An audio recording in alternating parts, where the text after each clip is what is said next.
This week, cases nationwide have declined by 6%.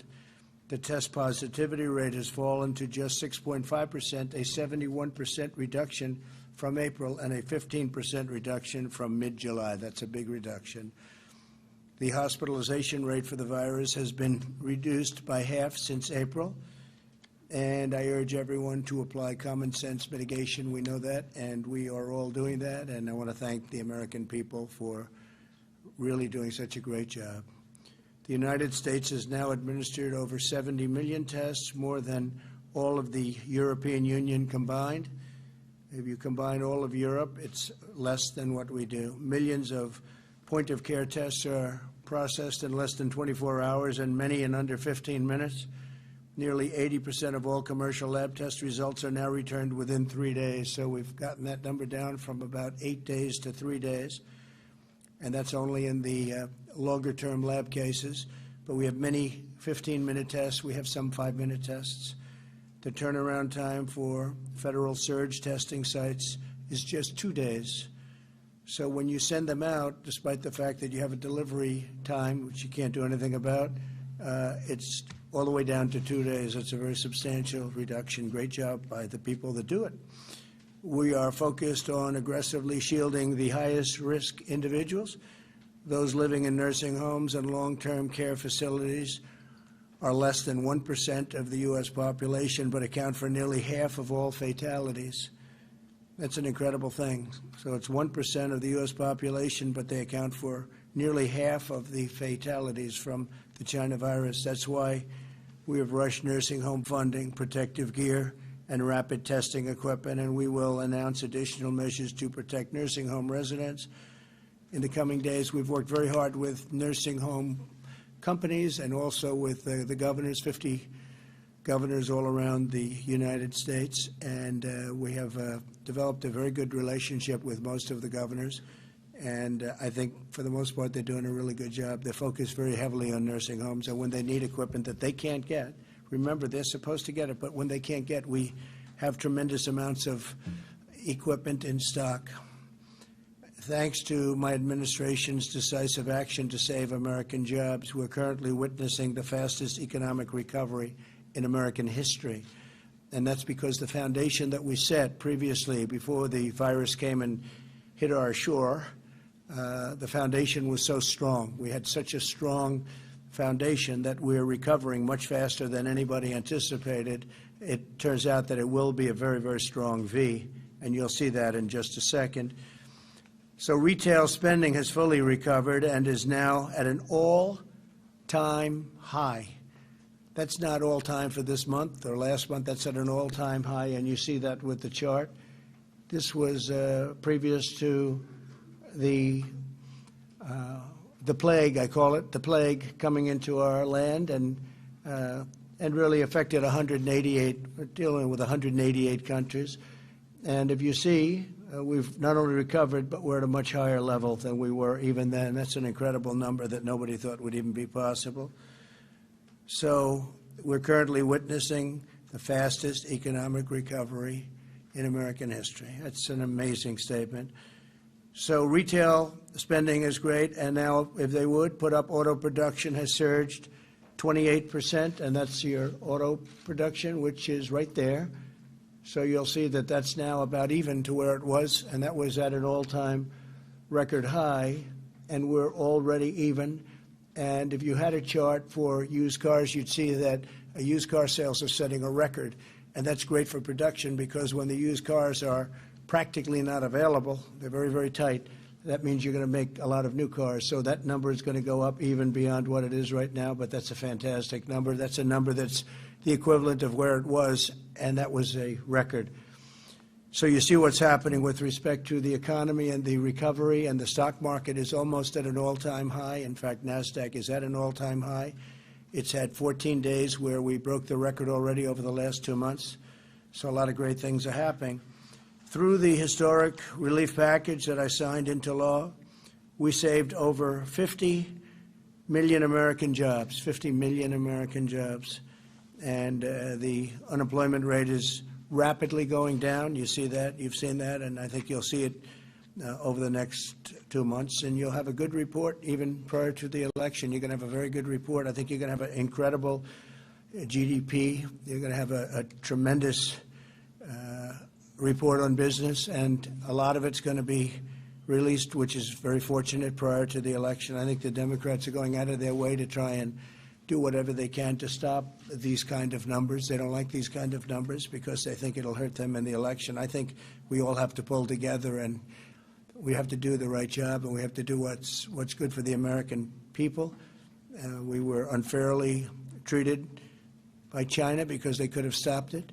With that being said, China has purchased the most amount of corn in history. Last week they purchased the 2 largest days in the history of corn purchase, and a massive amount of soybeans, also cattle. So China's been buying a lot of things, and they're doing that to keep me happy, but they're dreaming about Joe Biden. They would love to have that happen, but I don't think that's going to happen. They are dreaming about him, and so is Iran dreaming about Joe, and so are numerous other countries. They dream about it because if that happens, they'll own the United States. And China, I can tell you specifically, will own the United States. Can't let that happen.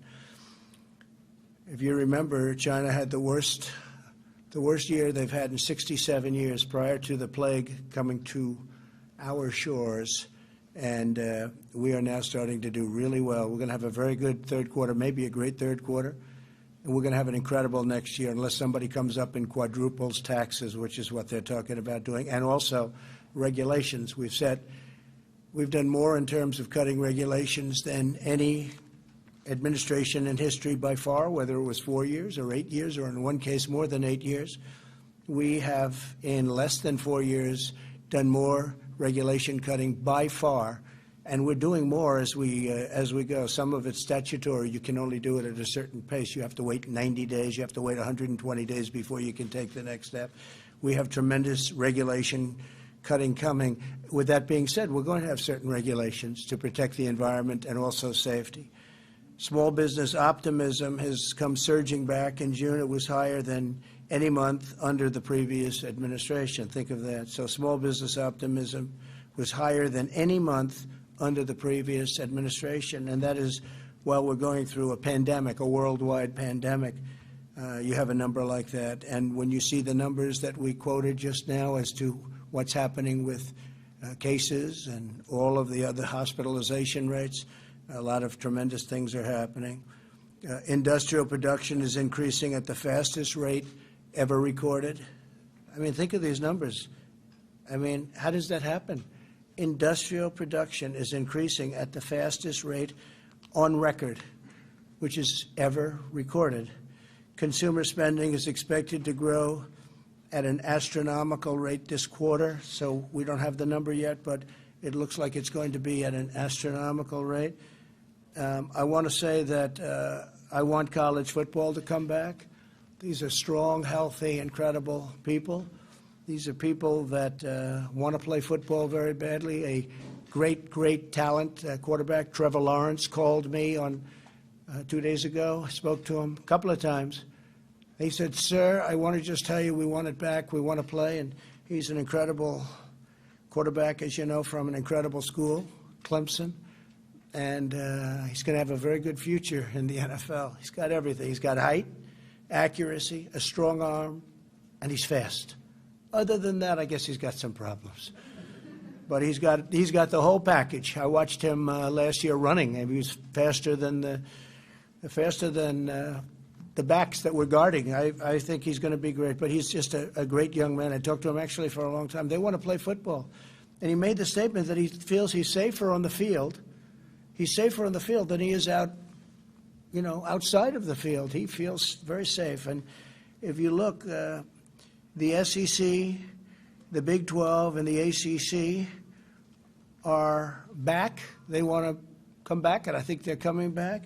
The Big 10, the Pac-12 are not, and I wish they would come back. And, I just want to say, sort of sad, because I've been fighting for football to come back. We're trying to help the NFL. As long as they stand for our national anthem, as long as they honor our flag and our country. If they start kneeling, I'm not going to be helping them much. They might come back, but I won't be watching. Neither will a lot of other people. I think what the NBA did was atrocious. I thought it was disgraceful the way they kneeled. And their ratings are reflective of that. But I think football has to get smart. That's the NFL. Let's see what happens. But if they do it, they learned their lesson, I thought, 2 years ago when people started not watching and when people really weren't going to the game so much. A lot of empty seats all of a sudden. So they're going to learn that lesson again if they don't wise up. But I just want to say, so Trevor Lawrence, great. And some of the great people, SEC, Big 12, ACC, I want to thank them and I want to congratulate them for coming back. I want to also mention that CNN had a story that will they blame Trump for football in the swing states? What a dishonest story that is. Will they blame me? I'm the one that's pushing them to come back. So they want to try and blame me. So them, and I guess the New York Times reported one person. There was one person in the story. One person said maybe it's Trump's fault. And I'm the one pushing them back. So I'd like to see college football come back. I'd like to see them come back proud and strong. I was very impressed by Trevor. I was very impressed by other people that called me. Players called me. Coaches called me. Coach O, you want a coach who's central casting for a movie? If you're doing a movie, you have to put Coach O as the head because this guy is central casting. But when you have guys like Nick Saban and others calling for it to come back, they want it to come back. And these are great athletes. These are not people that seem to be at all susceptible to this horrible disease. And they want to play football. And we have great testing, so you'll be able to test. And when CNN and the New York Times quoted one person. And I'm the one pushing, so we'll get it straight. I'm the one pushing for football to come back. I think if I wasn't pushing, you wouldn't have anything happening. So with that, we'll take a few questions. Steve, please. Thank you. The U.S. effort to extend the Iran arms embargo at the UN Security Council fell apart yesterday. When will you trigger a snapback of sanctions on Iran? Well, we knew what the vote was going to be, but we'll be doing a snapback. You'll be watching it next week. Yeah, you'll be watching it next week. And if I could follow up, President Putin wants to hold a video summit on this subject. He is. Are you wanting to do that? Probably not. No, I think we want to wait till after the election. Look, Iran wants me to lose so badly because if they do, Iran is a whole different ballgame right now. They haven't been sponsoring terror because they don't have very much money to sponsor terror, and they know we just captured 4 Iranian ships, as you know, and we brought them into Houston. They were going to Venezuela. They're not supposed to be doing that. Iran would love to have me defeated. If I win, which I hope to win, how can you not when you see numbers like this, both on the virus and on the economy? I mean, we should win. We should all be keep this incredible thing going. And I built it once, and I'll build it again. I've already, I think the hardest part is done in terms of the economy, and that's with or without additional funds from Nancy Pelosi. They should have put the things in, whether you call it the CARE Act or Phase 1, Phase 2, Phase 3, but they didn't do that. They put it at the end, things that they're asking for that have nothing to do with Corona, that have everything to do with radical left politics. Mr. President, this week more than 40 states received letters from your Postal Service saying that those ballots for November 3rd might not make it in time. As President, isn't it your responsibility, since this is your Postal Service, to meet this critical need? Well, we have a man in there for 2 months. He's a very talented man. He's a brilliant business person. He's done great. He's a very nice man also. And he, Lewis, he is working very hard. But as you know, the Democrats aren't approving the proper funding for Postal, and they're not approving the proper funding for this ridiculous thing that they want to do, which is all mail-in voting. If universal, you could call it mail-in voting. Again, absentee voting is great. You request, I'm an absentee voter because I requested, I got, and then I sent in my vote. So that works out very well. That's what we've had. But now they want to send in millions and millions of ballots. And you see what's happening. They're being lost. They're being discarded. They're finding them in piles. It's going to be a catastrophe. So, and this is beyond the post office. But Louis DeJoy is working very hard. The post office has for decades lost billions and billions of dollars. I read numbers today that are unthinkable.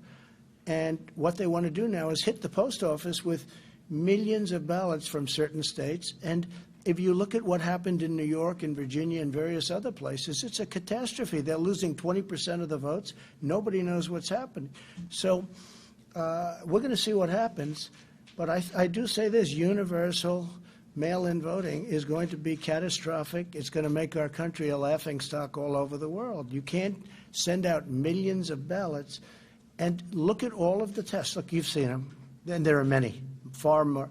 Just look at New York, look at New Jersey, look at the catastrophe in New Jersey. And New Jersey had more than just Patterson. Look at what's going on in Virginia. Look at what's happening with this mail-in voting. It's a disgrace. Absentee is good. Mail-in, universal, is very, very bad. There's no way they're going to get it accurately. They're off by 20 and 30%.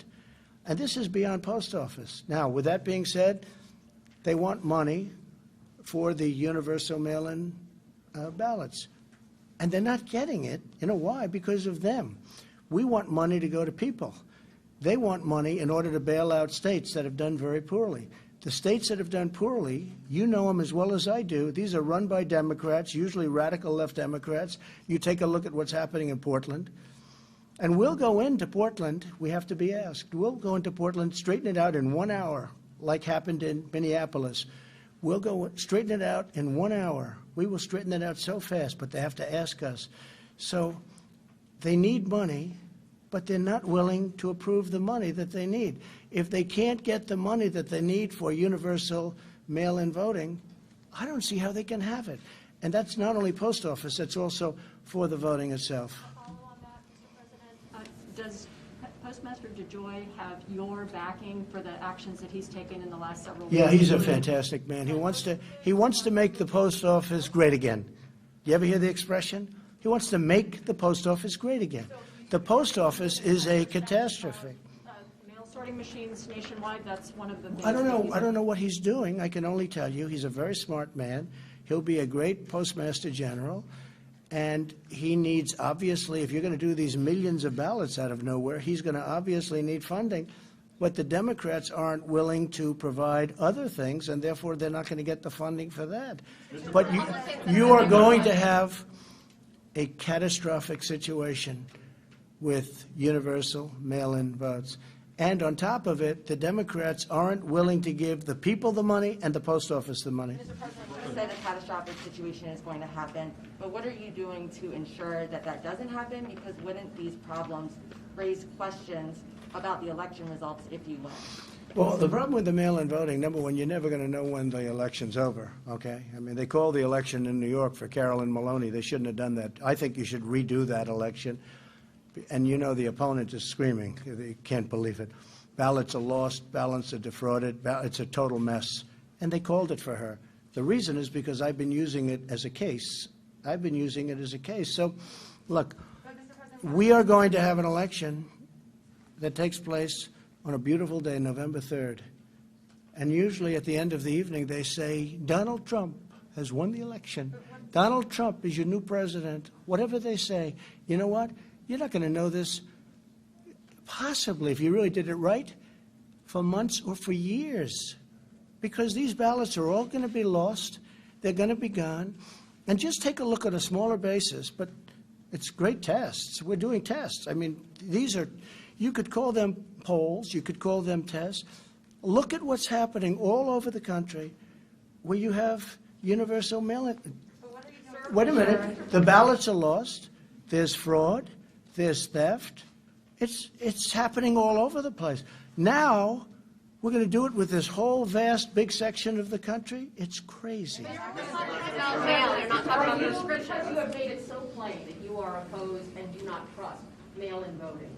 Is your Postmaster General using the agency of the Postal Service to create delays?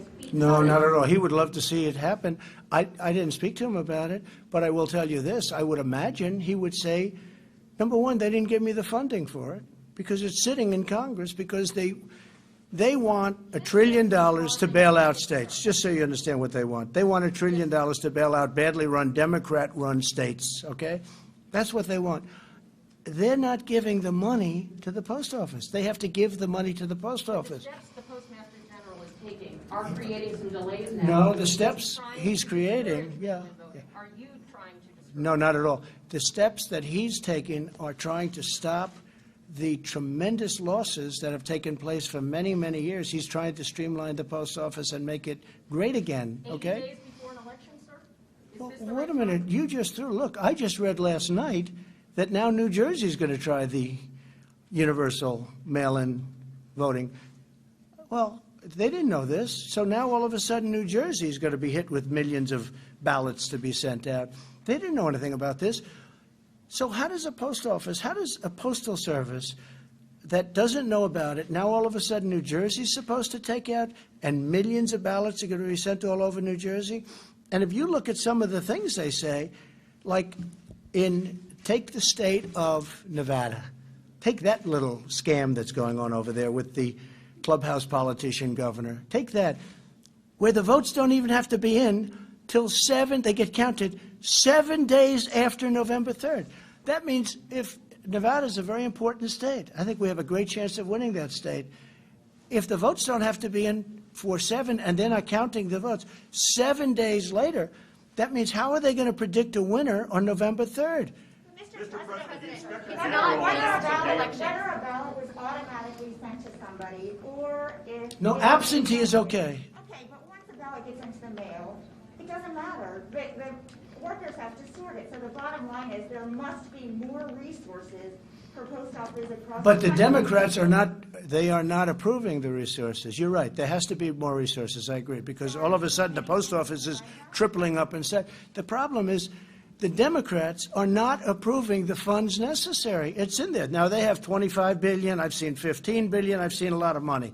I don't know how you can spend that much, but that's what they're saying. They're saying, so not only do they want $1 trillion to hand out as welfare to all these states that are run by Democrats doing badly, they want $25 billion for the post office. But they're not approving it. Now, what I want is a lot of money, thousands of dollars, to go to people because they need money. They really, despite the good numbers, despite numbers like that, they need money to live. And I want that to happen. The Democrats don't care about that. They just want to give bailout money to their friends running big states poorly. Mr. President, should you be looking in the camera, sir, and assuring the United States, the people of the United States, Go that ahead. mailing... Do you want to give Edward Snowden a pardon and bring him back? You once suggested that Well, he I'm was going to look at racist. it. I mean, I'm not that aware of the Snowden situation, but I'm going to start looking at it. There are many, many people. It seems to be a split decision. And many people think that he should be somehow treated differently, and other people think he did very bad things. And I'm going to take a very good look at it, okay? I mean, I've seen people that are very conservative and very liberal, and they agree on the same issue. They agree both ways. I'm going to take a look at that very strongly, Edward Snowden. Yeah, please. Do you agree with Dr. Robert Redfield, who earlier this week said if America doesn't follow public health guidelines, we could be in store for one of the worst falls we've ever faced from a public health perspective? No, I mean, you can't compare it to 1917. That was incredible. That was the worst ever by far. That was, you look at they lost possibly 100 million people. No, I don't agree with that. But if you look at these numbers, they're coming down very substantially. And I do believe that Americans, many are wearing masks, which is a good thing. Again, some people thought that you shouldn't wear masks. You know, when this whole thing started, Dr. Fauci, who I like and respect, said don't wear masks, okay? And so did Dr. Redfield. And then all of a sudden it was like everybody should wear masks. And that's okay. People can change their mind. But wash your hands, good hygiene, all of those things, I think people are really doing it to a level that they've never done before. And when you look at the numbers, the way the numbers are coming out, I mean, it's very impressive when you see what's happening. By the way, Florida doing well. You see that? And hospitalizations and, you know, normally you would have had to build more like we did for the first surge. We've done it right. We closed it up. We had the greatest economy in history. We closed it up. We understand the disease now. Nobody knew what was hitting us, right? Nobody knew that old people would be very, very susceptible, especially if they have heart and diabetes problems and other problems, that old people would be very susceptible and young people would be extremely good with it. If you look at the percentages, there are a tiny percentage that have problems, especially the big problem. So, no, I think that we're doing very well. We're on our way, and we're also opening up our economy, and our economy is going to set records. And if stupid people aren't elected next year, we're going to have one of the greatest years that we've ever had. Mr. President, I have a quick Mr. question for President, you. say that you Jennifer, want- go ahead, please. Thank you, Mr. President. You've already taken action on TikTok and WeChat. Yeah. Which other Chinese tech companies are you looking at banning from operating in the United States? Well, the big thing is Huawei, right? Huawei's not here, and Huawei I'm not allowing. And I've told European countries and others, Australia has been fantastic as an example, but Huawei's not coming here. And we told certain countries that we're thinking about Huawei, that's okay, you can use them, but we're not going to be sharing intelligence, and they've all backed away. You look at the UK, it looked like they were going that way, and now they've backed out. Scotland Yard. Are there other particular companies? There are well, yeah, we're looking at other things, yes, we are. Mr. President, you say that you want the mail to be processed as quickly as it can, but why is your Postal Service dismantling these mail sorting machines across the country at this time? Well, you'll have to ask him. I know this. He's a very efficient operator, a very good operator. But again, he needs money to operate if you're going to hit him with millions of ballots. And if you ask him, he will tell you, and he'll tell you very nicely, you have the money, it's sitting there, it's ready to go. The Democrats don't want to approve it. But I want money for other things, too. I want money to go to people so they can live very nicely, because China caused the problem. They didn't. Mr. President, On the campaign, will you say now that Kamala Harris is eligible to run and be vice president or president based on being born in Oakland, California? So I have nothing to do with that. I read something about it, and I will say that he is a brilliant lawyer, that I guess he wrote an article about it. So I know nothing about it, but it's not something that bothers me. But sir, when you do that, it creates... Why do you say that? I just don't know about it, but it's not something that we will be pursuing. Let me put it differently. Mr. President, you know. Let me put it differently. Don't tell me what I know. Let me put it differently. Let me put it differently. To me, it doesn't bother me at all. I don't know about it. I read one quick article. The lawyer happens to be a brilliant lawyer, as you probably know. He wrote an article saying there could be a problem. It's not something that I'm going to be pursuing. Is she eligible, sir? I just told you, I have not gone into it in great detail. If she's got a problem, you would have thought that she would have been vetted. You would have thought that she would have been vetted by Sleepy Joe. Yeah, go ahead. Mr. President, sir, I just want to ask you, after 3 weeks of absolutely no deal, you have been ragging on Democrats constantly. Why not come to the table personally and sit with them? I mean, I know that Speaker Pelosi and Minority Leader Schumer were in the Oval Office in December 2018. That did not go so well. Everybody in the world saw that. Why not invite them? If they don't want to come, that's on them. So I think we've done very well. We've had 3 phases. We're into phase 4. We've gotten everything we wanted, and we've also gotten a great economy. All you have to do is take a look at these charts. Our economy is doing good. But we want different things in them. I want money for the people. They want money to bail out Democrat governors and Democrat mayors. Listen to me. Listen to me. My people are doing very good, and my people call me. They're in the office. They call me. They call me when it's right. Nobody knows the deal better than I do. When it's right, I'll meet. But right now, it's not right. They want $1 trillion to bail out badly run states. They're Democrat. They're Democrat states. Will something happen? Possibly. But I want to tell you, the country is doing very well right now. We can live very happily with it, without it. But I'd like to do it because I want to give money to the people. I want to put money into the people's hands. They want to put money into politicians' hands so that the politicians don't look stupid. Okay. Steve, please. You've had some differences with your Defense Secretary, Mark Esper. Do you have confidence in his leadership there? Mark Jesper? Did you call him Jesper? Oh, okay. Some people call him Jesper. No, I get along with him. I get along with him fine. It's fine. Yeah, no problem. I consider firing everybody. At some point, that's what happens. Jennifer, do you have something, Jennifer? You're working so hard. Do you think that there will be anyone else who leaves your cabinet after the election, sir? So if we have the success, I think we have a silent majority, the likes of which has never been seen before. I think you read about it, where 62% of the people say they're not even telling the truth on polling, and where the polling is fake, where they do registered voters and where they do many more Democrats than they do Republicans. Same as happened last time. But this year, I think we have much more enthusiasm, maybe those people back there would understand it better than anybody. But I think there's more enthusiasm for 2020 than there was even for 2016. And 2016 was a record. You found that out. And I believe there's much more enthusiasm now than there was even in 2016. We have a silent majority, the likes of which nobody has seen. I just looked, there are thousands of boats in lakes, rivers, and oceans, thousands and thousands of boats. It's called Boaters for Trump, Boaters for Trump-Pence. There's signs all over. Some of the boats have 10 flags on them. They're incredible. There are thousands. We did nothing to do this. This is just generic. It just happened. Let me just tell you, I think the level of enthusiasm for what we're doing, we want law and order, we want low taxes, they want to raise your taxes, they want to they want to have open borders, and they want to defund the police. How do you win on that? They want to go to Texas, and they want to go to Pennsylvania, and they want to stop fracking, and Ohio, they want to stop fracking. They're against steel, they're against anything with petroleum, the word petroleum in it. You won't have a country. These people are crazy. Say, go ahead. As far as your cabinet goes, do you think you'll see more turnover in your cabinet? Well, I don't know. I think for next year, I mean, generally speaking, a lot of times I understand if we win, President will ask for the resignation of everybody and then bring back the people he wants. That's happened before, Steve. And I could see something like that happening. I think that makes sense. No, I have a very good cabinet. I mean, with few exceptions. I wouldn't say I'm thrilled with everybody, frankly. But overall, I think we have a very good cabinet.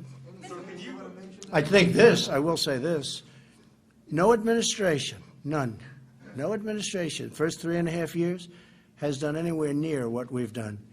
300, we will have at the end of the first term, 300, maybe more, federal judges, including Court of Appeals, 2 Supreme Court justices. Nobody has done this.